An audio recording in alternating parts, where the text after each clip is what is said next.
Good evening, students. In today's class, we have discussed different type of distribution schemes. In previous class, it is also well-known fact what you mean by primary distribution system and secondary distribution system. These two are the part of the power system because already we are knowing power system. It covers from generating station to up to distribution of power to the consumer's house. Entire electric circuit is referred as and components involved are referred as power system. Hence, the distribution is also a part of transmission network only. The reduction of voltage level starts from receiving station to substation, substations to again substations. The voltage level goes on decreasing. So, this may cover primary transmission line, secondary transmission line, primary distribution line and secondary distribution line. It is already well known fact.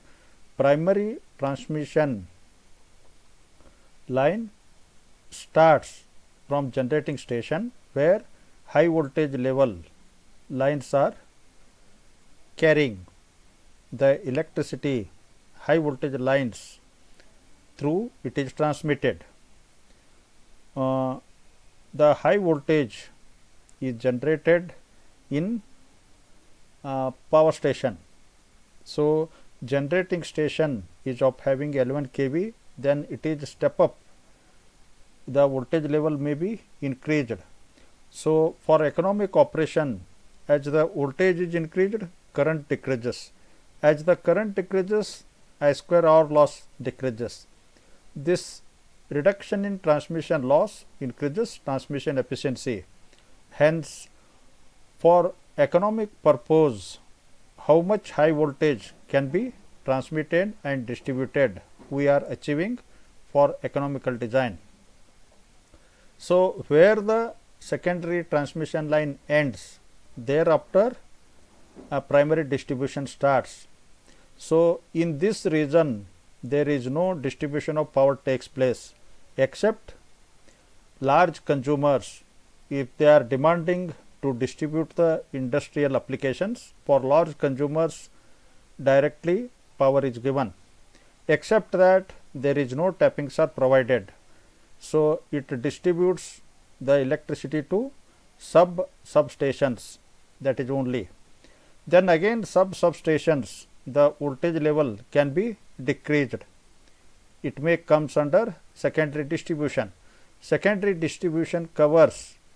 So, finally, L1 kV voltage can be reduced to 0.4 kV for the consumers applications or 230 volts or 440 volts. So, secondary distribution transformer is 3-phase 4-wire type depending upon consumers. Yesterday we have learnt. Today we have to discuss different type of distribution circuits. Number 1, radial system. In this type of substation, in this type of radial system, you observe in figure number 1, through the substation the feeders are radiated and the feeders are connected to distributor at one end only. You observe very carefully, feeders are connected at one end of the substation and distributors also connected one end of feeder. That O to C is a feeder which is connected to substation and A to B is a distributor, it is connected to A. This figure number 1 shows DC radial system. Figure number 2 shows again single line diagram of AC radial system. So, in this system also same thing, the substation is having center, the feeders are radiated from one end, then electricity fed from feeder to distributor through the transmission line. This transmission line is step down transmission line, that is of L1 kV to 0.4 kV So depending upon type of consumers, either it may be three phase or it may be single phase, the electricity is distributed to the different type of consumers. This is one of the very simple circuit. See there, in this type of circuit, a separate feeder radiate from single substation and feed the distribution at the one end only. In single line diagram, where feeder OC supplies the distributor AB at a point A, obviously distributor is fed at one end only. So here it is one very important thing that this is one of the very simple method and more economical, but it creates many disadvantages. End of the distributor nearest to feeding point is heavily loaded, point number 1. Second one, consumers are dependent on single feeder. Consumers are dependent on single feeder and single distributor. If any fault occurs on the feeder or distribution system, then power supply is cut off to the consumers. Hence, it provides less reliability of supply. If any fault occurs on any feeder or respective distributor, then there is no alternate supply to the consumer. So up to completion of repair, they should in the dark period, power supply remains in off time only. Hence, such a system provides less reliability of supply. And third one, it also creates a serious voltage fluctuation. This is also more disadvantageous factor which affects on the quality of supply which supplying to the consumers, because consumers needs less fluctuated supply. Hence, due to these limitations, it is used for short distances only. So improved versions of the first one, it is known as ring main system. You see there, the circuit diagram results in a closed loop or a ring main system. The substation is connected at point S. Then by using feeders S to L, L to M, M to N, N to O, P to Q, Q to R, R to S. So one loop is formed, one closed loop is formed with all primaries of distribution transformers. So it looks like a ring. It looks like a closed path. Hence the name is given as ring main system. In this system, you can observe the substation distributes or transfers the electricity to feeders. Different feeders are there. Different primary distribution transformers are there with primary and secondary windings. So they have distributed through the distributors to the later on consumers. From distributor, the load is supplied to consumers. So this type of creates more advantages. If any fault occurs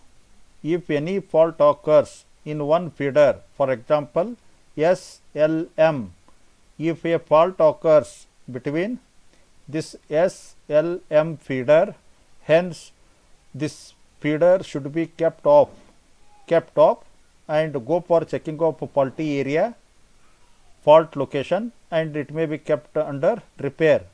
But even though it is kept off, the power is supplied to the M point through S, R, Q, P, O, N, M. Because each distributor is connected by two feeders. If any one feeder failure occurs, then from other feeder it may be supplied. Hence, it is more advantageous. Nowadays, this method is more used. In this type of distribution system, primary of distribution transformers forms a loop or a closed circle or a ring. The loop circuit starts from substation. Bus bars makes a loop through the area to be served and return to substation. So, above shown circuit diagram is a ring main type system. The distributors are tapped from different points M, O and Q of the feeder through the distribution transformers. So, such type of system provides more advantages. So, here I explained each distributor is connected by two feeders. If any fault occurs on one feeder through another end connection of feeder, it supplies to the distributor. Hence, power supply reliability increases. There is no problem to consumers. If any fault occurs, even that time also the power supply is not affected to the consumers. So, number 3, interconnected system. It is almost similar circuit diagram. Again, through the primaries of distribution transformer, which forms a closed path or a closed circle or a closed ring. Along with that, two substations are connected. In previous cases, the power supplied through only one substation. In this system, two substations are connected. Hence, the name is abbreviated as interconnected system. If any one failure occurs of the feeder, then second substation takes the responsibility. Either two substations, either we can use two generating stations. Such a system is referred as interconnected distributed system, interconnected distribution system. So, here you can observe there are 4 distribution transformers are connected to distributor. Then each distributor is connected to respective feeders. So, this all connections results a closed path as shown in figure.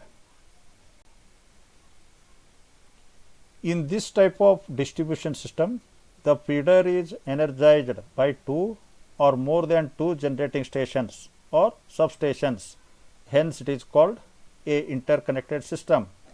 The above diagram shows a interconnected system in which a closed feeder ring ABCD is supplied by 2 substations S1 and S2. The distributors are connected to points O, P, Q, R of the feeder ring through the distribution transformers. It has following advantages. It increases the service reliability. Even though any fault occurs on any feeder, the power supply is not interrupted to consumers because each distributor is connected by 2 feeders. The power supply should be available. It is not remains cut off. Hence, it increases the service reliability, and any area fed from generating station during the peak load hours can be fed from other station. This reduces the reserve power capacity and increases the efficiency of whole combination of the system. Thank you to one and all.